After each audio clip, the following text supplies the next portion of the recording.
The Usos, who were not supposed to show up here, they were specifically told by Roman Reigns on SmackDown to stay home.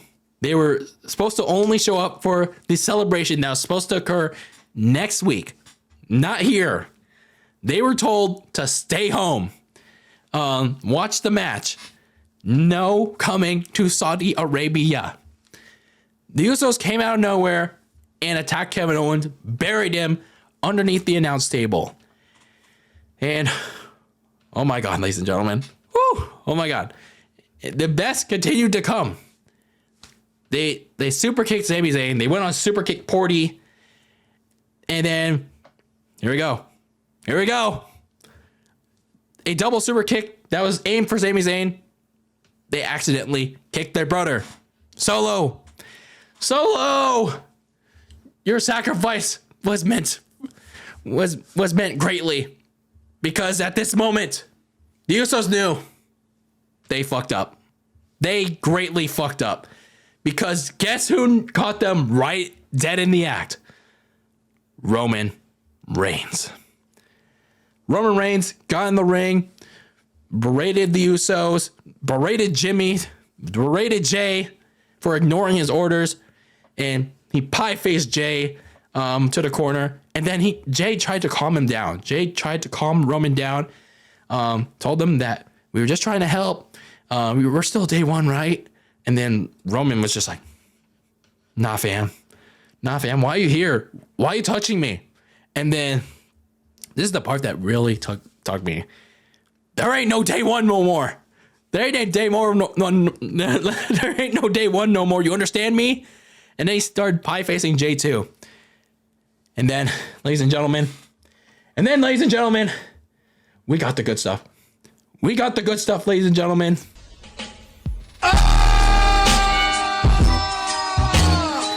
Jimmy Uso with the ultimate betrayal, super kicking Roman Reigns. He had enough of the bullshit. He had enough of the abuse. He is nobody's bitch.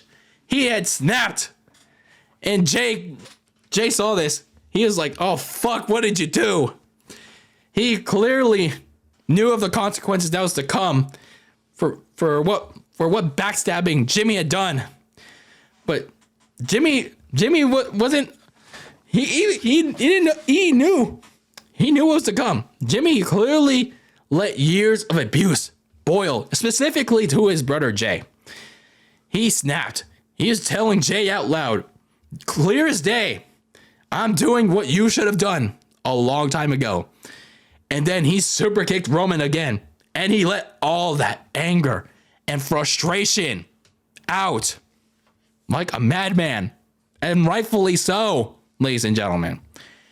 And then the Usos had to leave because they didn't know what was to come next. And also, they didn't want to get their team, Roman, Kevin and Sami disqualified, I guess. So, speaking of Kevin and Sami, they finished off Solo Sikoa to retain the tag team titles with their stunner haluva kick combo. But, ladies and gentlemen, we're clear as day. We are finally here. We are finally here, ladies and gentlemen. As I said before, we need to get to this point, and yet here we are. The downfall arc of the Bloodline. Roman's empire is going to crumble even further here at Night of Champions. I said it before. I said it again. This had to happen here. And here we are. The downfall arc of the Bloodline is really going to begin. Starting on SmackDown. And, oh my God. See, ladies and gentlemen, this right here is pro wrestling and sports entertainment. Like, they're both the same, but still. Not all your flips, kicks, and all that bullshit that you see in AEW on that nationally televised indie fed. But yeah, this with an explicitly told and well-written story with an exposition starting in the Thunderdome, a rising act with the rise of the Bloodline and win the championships, the climax with Sami Uso, and then now you get the downfall with all the betrayals. And then, who knows what the ending will be? Maybe it'll be Jay. betraying the Bloodline. Maybe it'll be The Rock finally putting Roman in his place.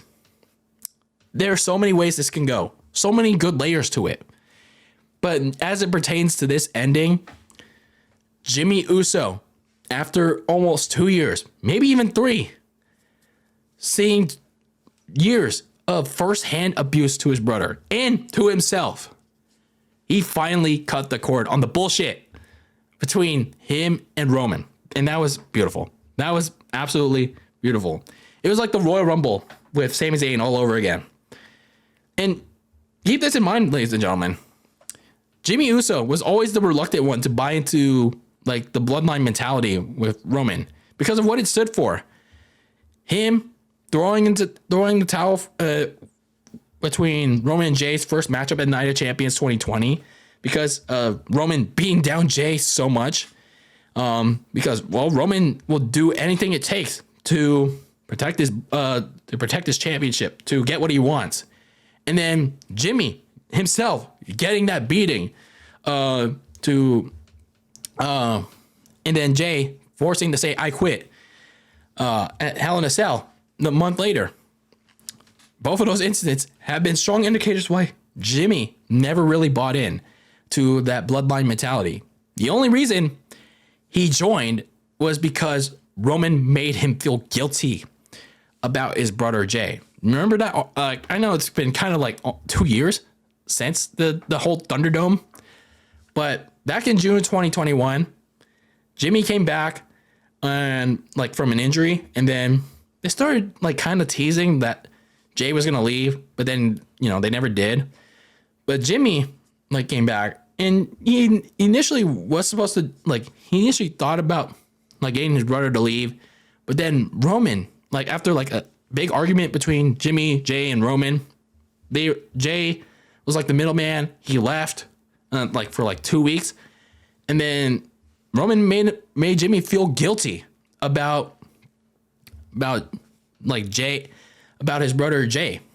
So that's when Jimmy decided to like team up with team up with the Bloodline again, and then not really much since then. But in spite of the denial about the truth from Sami now, he knew he couldn't take Roman's abuse any longer, especially the mental abuse, especially towards his brothers.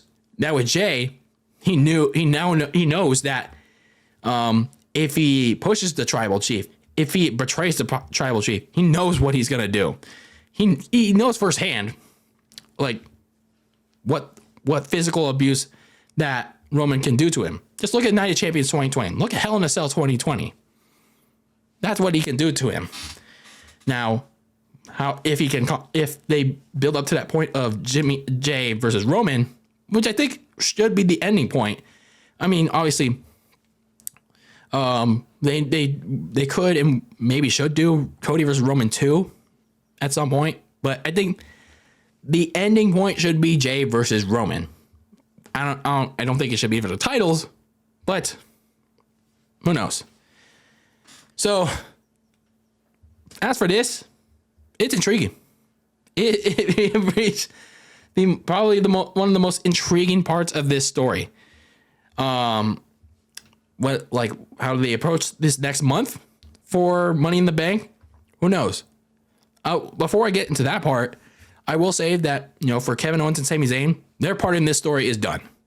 They don't really have much to offer. WWE has made them said what they need to say. They've booked them into every possible thing that they can imagine. So WWE should have them move on to like other feuds with like the Judgment Day or Imperium or whatever. So they're pretty much done with the whole Bloodline thing. Like they can move on. So the Bloodline should now be focused on full-on civil war. The tag team match, with the Usos and Roman and Solo Sikoa, it seems like the most sensible path they could take at Money in the Bank in London. But I would be more down for an undisputed WWE title match between Roman and Jimmy, because it puts an interesting situation where WWE can book making Jay and Solo being forced to choose sides. Do they want to side with Roman? Do they want to side with Jimmy going up into the event? It makes the situation much more intriguing because you got to pick a side. Do you want to side with the tribal chief? Like, do you want all the glory, in spite of all the abuse? Or do you want the freedom that Jimmy now possesses and fight against the system in Roman? So a lot of interesting possibilities as we head into this next SmackDown, which Roman Reigns is supposed to celebrate 1,000 days.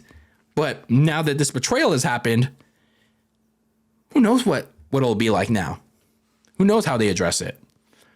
So these next several weeks are about to get even more intriguing, with Jimmy Uso making it damn clear that Roman's empire is about to fall even further.